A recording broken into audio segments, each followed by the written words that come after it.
السلام علیکم عزیز طلباء، آج ہم اردو کے حصہ گرامر کے ساتھ آپ کے پاس حاضر ہوئے ہیں اور آج ہمارا ہے خطوط نویسی۔ لاسٹ ٹاپک میں ہم نے پڑھا تھا خطوط نویسی کے بارے میں، یعنی کہ خطوط کے اجزاء پڑھے تھے۔ خطوط کے اجزاء 6 تھے۔ آج ہم خط کے بارے میں پڑھتے ہیں کہ خط کیسے لکھا جاتا ہے۔ سب سے پہلا خط دیکھتے ہیں، دوست کے نام خط ہے، جس میں چھٹیاں گاؤں میں گزارنے کی دعوت دی گئی ہے۔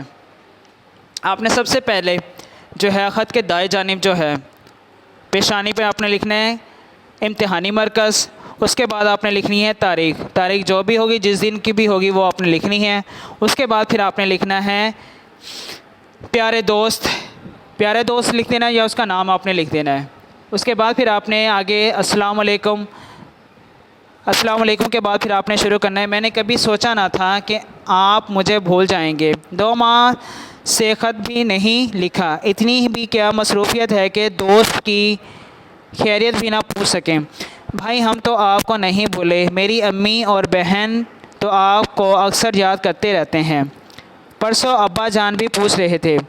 گرمی کی چھٹیاں 10 جون سے ہو چکی ہیں، میں یہ چھٹیاں اپنے گاؤں میں گزاروں گا، میں چاہتا ہوں کہ آپ بھی یہ چھٹیاں میرے ساتھ گزاریں۔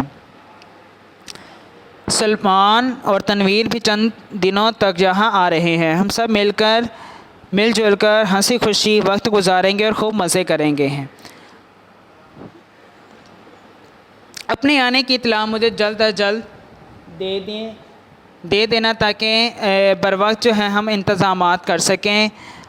ہم مل کے جو ہے گاؤں کی سرسبز نظاروں کو دیکھیں گے اور آم کے درخت کے نیچے بیٹھ کر آم کھائیں گے اور قدرتی جو مناظر ہیں ان سے لطف اندوز ہوں گے۔